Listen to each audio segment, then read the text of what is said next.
தமிழ் நண்பர்கள் அனைவருக்கும் வணக்கம். அக்னி சிறகு சேனல் சார்பாக இந்த வீடியோவுக்கு உங்களை அன்புடன் வரவேற்பது நான் உங்கள் கௌசி. கெட்டிமலம் சீரியலுடைய இன்றைக்கி எபிசோடுக்கான ரிவ்யூ என்ன அப்படின்றத பார்க்கலாம். அதுக்கு முன்னாடி இது வரைக்கும் நம்ம சேனலை நீங்கள் சப்ஸ்கிரைப் பண்ணலாம் பண்ணிக்கிறங்க. கூடவே இருக்க பெல் ஐக்கானையும் கிளிக் பண்ணி அதில் ஆல் அப்படின்ற ஆப்ஷனையும் கிளிக் பண்ணிக்கிறங்க. அப்போ தான் நான் போடக்கூடிய வீடியோ உங்களுக்கு உடனுக்குடன் நோட்டிஃபிகேஷனாக வரும். சரி வாங்க இன்றைக்கி எபிசோடுக்கான ரிவ்யூ என்ன அப்படின்றத பார்க்கலாம். எபிசோடை பொறுத்த வரைக்கும் அஞ்சலி, மகேஷ் இவங்க ரெண்டு பேரும் அஞ்சலியுடைய வீட்டுக்கு வந்திருக்காங்க. அஞ்சலி வீட்டுக்கு வந்ததில் எல்லாருக்குமே ரொம்ப சந்தோஷம். முருகனுடைய என்ட்ரி, துளசியுடைய என்கேஜ்மெண்ட்டுக்கு எதுக்காக வரலன்னு சொல்லி கேட்கும்போது உன்னுடைய என்கேஜ்மெண்ட்டுக்கு சீக்கிரமாக வந்துடுவேன் அப்படின்னு சொல்லி எல்லாரும் ரொம்ப சந்தோஷமாக பேசிகிட்டு இருக்காங்க. அப்படியே சீனை கட் பண்ணால் ஈஸ்வரமூர்த்தி ஃபோனில் பேசிக்கிட்டு வீட்டுக்கு என்ட்ரி கொடுக்குறாங்க. ஸோ தன்னுடைய மனைவி அபிராமியை கூப்பிடுறாங்க. ஸோ அபிராமி மட்டும் இல்லை, ஒட்டுமொத்த குடும்பமும் அங்கே கூடியிருக்காங்க நம்ம வெற்றியை தவிர.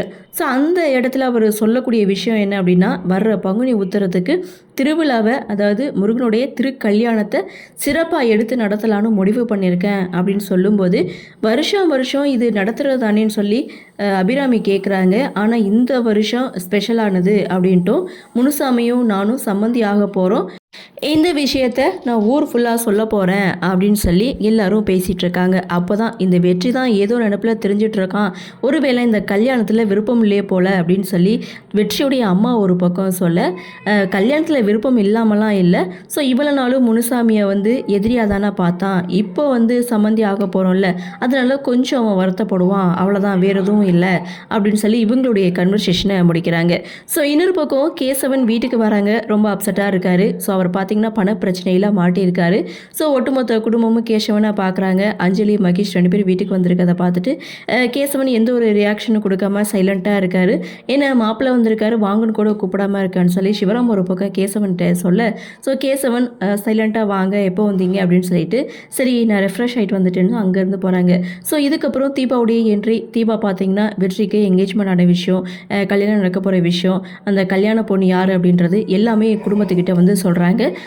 தீபா அங்கேருந்து போகிறாங்க. ஸோ கேசவன் இங்கே பண பிரச்சனையில் மாட்டிகிட்டு இருக்கும்போது நடந்த எல்லா விஷயத்தையும் பார்த்திங்கன்னா குட்டி குட்டி ஃப்ளாஷ்பேக் சீனாக நினச்சி பார்க்குறாரு.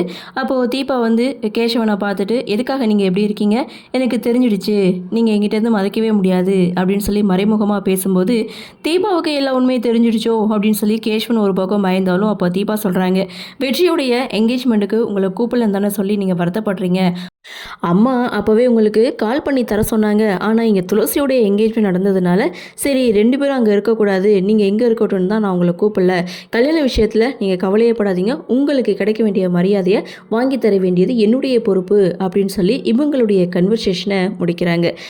அப்படியே சீனை கட் பண்ணால் அஞ்சலி, துளசி இவங்க ரெண்டு பேருடைய கன்வர்சேஷன். என்ன தான் துளசிக்கு முன்னாடி அஞ்சலி கல்யாணம் ஆனாலும் அஞ்சலி இப்போ அட்வைஸ் பண்ணுற இடத்துல இருக்கிறதுனால துளசிக்கு ஒரு சில அட்வைஸ்லாம் பண்ண போகிறாங்க. அதாவது கல்யாணத்துக்கு அப்புறம் ஹஸ்பண்ட் கிட்டே எப்படி நடந்துக்கணும் அப்படின்றத பற்றி தான் இங்கே துளசிக்கிட்ட அஞ்சலி பேசும்போது, அதை பற்றிலாம் பேச வேணாம் அஞ்சலி, போதும் அப்படின்ட்டாங்க. ஏன்னா நீ பிடிச்சி கல்யாணத்தை பண்ணிக்கிட்ட, நீ எந்த மாதிரியான கனவுகளோடு இருந்தியோ அதே மாதிரி வாழ்க்கை அமைஞ்சிருக்கு, ஆனால் அப்படி நான் கிடையாது, என்னுடைய வாழ்க்கையே வேற அப்படின்னு சொல்லிட்டு துளசி ரொம்பவே மனசுடைஞ்சு பேசுகிறாங்க. அப்போ இந்த கல்யாணத்தில் விருப்பமே இல்லைன்னு சொல்லிட்டு கல்யாணத்துக்கு ஒத்துக்கிட்டியே எப்படின்னு சொல்லி துளசிக்கிட்டே கேட்கும்போது, கல்யாணத்தில் விருப்பம் இல்லை தான், இந்த குடும்பத்தோட கட்டாயம், என்னுடைய சூழ்நிலையினால தான் அந்த கல்யாணத்துக்கே ஒத்துக்கிட்டேன், நல்ல ஒரு மனைவியாக அவருக்கு நான் நடந்துப்பேன் அப்படின்னு சொல்லி இவங்களுடைய கன்வர்சேஷனை முடிக்கிறாங்க. அப்படியே சீனை கட் பண்ணால் வழக்கம் போல் ரகு என்ன பண்ணுறாரு, பெட்டியில் அடுக்கி வச்சுருக்க பணத்தை எடுத்து எண்ணிக்கிட்டே இருக்கார். அப்போது கவிதாவுடைய கன்வர்சேஷன். ஸோ நாளைக்கு வாங்கின இடத்துல வீடு கட்டுறதுக்காக பூமி பூஜை நடத்தணும் அப்படின்னு சொல்லி தான் ரெண்டு பேரும் பேசிகிட்டு இருக்காங்க.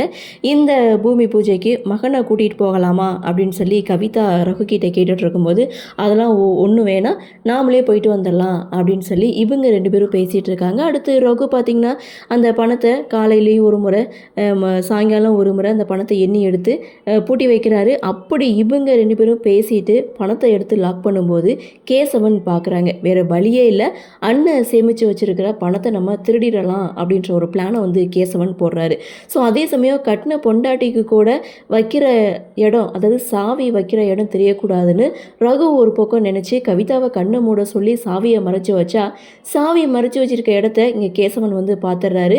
சரியான சமயத்தில் இந்த பணத்தை நம்ம எடுத்துடணும்னு சொல்லிட்டு கேசவன் அங்கேருந்து போகிறாரு. அப்படியே சீனை கட் பண்ணால் கவினோட வீட்டை காமிக்கிறாங்க. கவின் அப்பா சாப்பிட்டுட்டு இருக்காங்க. அப்போது கவின் அந்த இடத்துல வர்றாரு. அவருடைய ஃபோன் வந்து ரிங் ஆகுது. அந்த ஃபோனை எடு அப்படின்னு சொல்லும்போது ஃபோனை அட்டன் பண்ணி லவுட் ஸ்பீக்கரில் போடுறாங்க. கால் பண்ணுறது வேறு யாரும் கிடையாது, ஈஸ்வரமூர்த்தி தான் கால் பண்ணுறாங்க. ஏன்னா கவினுடைய அப்பா தான் அந்த கோவிலுடைய தர்மகர்த்தா.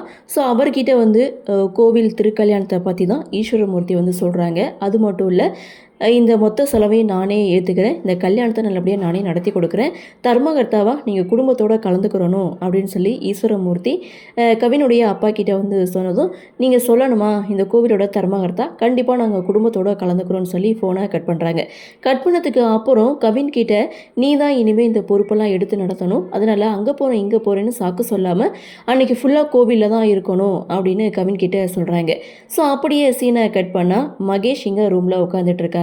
அவருக்கு ரொம்ப வெக்கையாக இருக்குது. அதை பார்த்து அஞ்சலி ரொம்ப கஷ்டப்படுத்துகிறானா அப்படின்னு சொல்லி மகேஷ் கிட்ட வந்து பேசிகிட்டு இருக்காங்க. சரி, பாட்டிக்கிட்ட ஒரு டேபிள் ஃபேன் இருக்குது, அதை எடுத்துகிட்டு வரட்டுமா அப்படின்னு சொல்லி கேட்க, அதெல்லாம் ஒன்றும் வேண்டாம், நான் ஆசிரமத்தில் இருக்கும்போது எப்படி தான் வேக்கும், போத்துனா வேக்கும், திறந்தா கொசு கடிக்கும், இதெல்லாம் எனக்கு பழக்கமாயிடுச்சு அப்படின்னு சொல்லி இவங்களுடைய கன்வர்சேஷனை முடிக்கிறாங்க. மறுநாள் காலையில் பூமி பூஜைக்காக ரகு, கவிதா இவங்க 2 பேரும் கிளம்பி போகும்போது கவிதாவுடைய மாமியார் எங்கே போகிறீங்கன்னு சொல்லி ரகு, கவிதா இவங்க 2 பேரையும் பார்த்து கேட்கும்போது, மாமியாருக்கு உடம்பு சரியில்லைல்ல, ஹெல்த் செக்கப்புக்கு வர சொல்லியிருந்தாங்க, நாங்கள் மறந்துட்டோம், ஸோ இப்போ கால் பண்ணி வர சொன்னாங்க, அதுதான் போகிறோம் அப்படின்னு ரகு ஒரு பக்கம் சமாளிக்க, சரி போயிட்டு வாங்க, நான் வரலான்னு பார்த்தேன், ஆனால் அஞ்சலி மாப்பிள்ளை எல்லாரும் வந்திருக்கிறதுனால ஸோ வர முடியலை, நீங்கள் போயிட்டு வாங்கன்னு சொல்லி ரகு, கவிதா இவங்க 2 பேரையும் அனுப்பி வைக்கிறாங்க. ஸோ இவங்க 2 பேரும் பூமி பூஜை நடக்கிற இடத்துக்கு போகிறாங்க. அங்கே பூமி பூஜையும் நல்லபடியாக நடத்த முடிக்கிறாங்க. ஸோ இன்னொரு பக்கம் பார்த்திங்கன்னா டைனிங் ஹாலில் எல்லாரும் உட்காந்து சாப்பிட்டுட்டு இருக்காங்க. கேசவன் பார்த்திங்கன்னா ரொம்ப அப்செட்டாக இருக்காங்க. அப்போது சிவராம் வந்து ரகு, கவிதா எங்கன்னு சொல்லி கேட்கும்போது, அவங்க அம்மாவுக்கு உடம்பு சரியில்லை, பார்க்க போயிருக்காங்க அப்படின்னு துளசியுடைய அம்மா சொல்ல, இதுதான் சரியான சமயம் அப்படின்னு சொல்லிட்டு கேசவன் ரகுவுடைய ரூமுக்கு போகிறாங்க. வச்சிருந்த சாவியை எடுத்து பெட்டியில் இருக்கக்கூடிய ஒட்டுமொத்த பணத்தையும் எடுத்துட்டு ரூமை விட்டு வெளியில் வராங்க. ஒரு பக்கம் ரகு பார்த்திங்கன்னா பூமி பூஜையை முடிச்சுட்டு வீட்டுக்கு வராரு. இன்னொரு பக்கம் ரகு சேர்த்து வச்சிருந்த பணத்தை அப்படியே அள்ளிட்டு கேஷன் ஓடிட்டாரு. ஸோ அடுத்து என்ன நடக்கும் அப்படின்ற ஒரு எதிர்பார்ப்போட இந்த எபிசோட முடிச்சிருக்காங்க.